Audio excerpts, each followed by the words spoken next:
नमस्कार, नादी टीवी में आपका बहुत स्वागत है और मैं हूं आपके साथ अनुपमा खोपरे। बुलेटिन की शुरुआत बड़ी खबर के साथ करेंगे। रायपुर से बड़ी खबर सामने आ रही है, जहां बीजेपी की मैराथन बैठक खत्म हो चुकी है। 6 घंटे बीजेपी की मैराथन बैठक चली, जहां लोकसभा चुनाव को लेकर मंथन हुआ।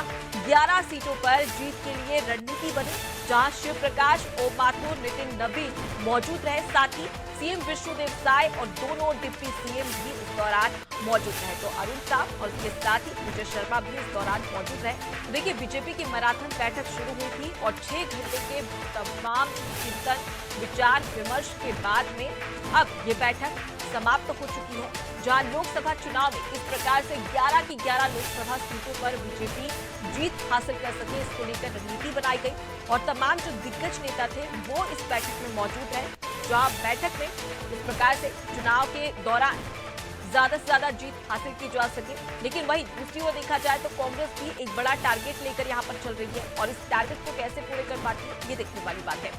ज्यादा जानकारी ले लेते हैं, हमारे साथ में संवाददाता करिश्मा जुड़ गई है।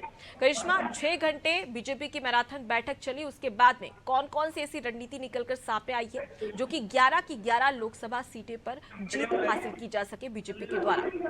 जी बिल्कुल अनुपमा, आपको बता दें कि अभी अभी जो है भारतीय जनता पार्टी की एक मैराथन बैठक जो पिछले 6 घंटे से चल रही थी वो समाप्त हुई है। इस बैठक के निष्कर्ष की अगर हम बात करते हैं तो लोकसभा चुनाव को लेकर के ये जो है बैठक रखी गई थी। इस बैठक में साफ तौर पर देखा जा सकता है कि बड़े पदाधिकारी यहाँ पर जो मौजूद थे, साथ ही में मुख्यमंत्री विष्णुदेव साय, प्रदेश अध्यक्ष किरणदेव सिंह समेत कई ऐसे बड़े दिग्गज नेता इस बैठक में शामिल हुए थे। इस बैठक का निष्कर्ष ये निकल कर आया है कि लोकसभा चुनाव की तैयारियां किस तरीके से जो है भारतीय जनता पार्टी करने वाली है। साथ ही में 11 लोकसभा सीटें हैं अनुपमा, जिसे लेकर के लगातार मंथन चल रहा है कि किसे किस सीट की जो है जिम्मेदारी दी जाएगी। साथ ही में चेहरों को लेकर के भी यहाँ पर जो है मंथन किया जा रहा था। तो देख सकते हैं कि आज जो है ये बैठक काफी ज्यादा महत्वपूर्ण हो गई और 6 घंटे से लगातार ये बैठक चल रही है।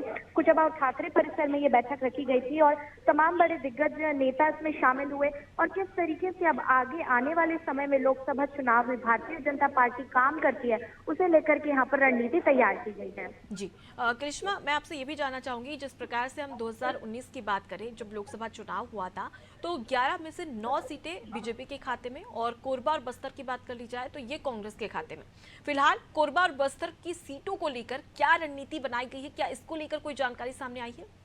जी बिल्कुल, प्रदेश अध्यक्ष से जब इसकी चर्चा की गई कि वो क्या समझते हैं, क्योंकि कह सकते हैं कांग्रेस के हाथ में अभी जो है बस्तर की एक लोकसभा सीट है, साथ ही में जो सीट कांग्रेस के पास है उसे लेकर के क्या वो कोई चुनौती भरे जो है इसे समझते हैं, तो उनका ये कहना था कि बिल्कुल भी ऐसा नहीं है, वो उसे चुनौती नहीं समझते हैं।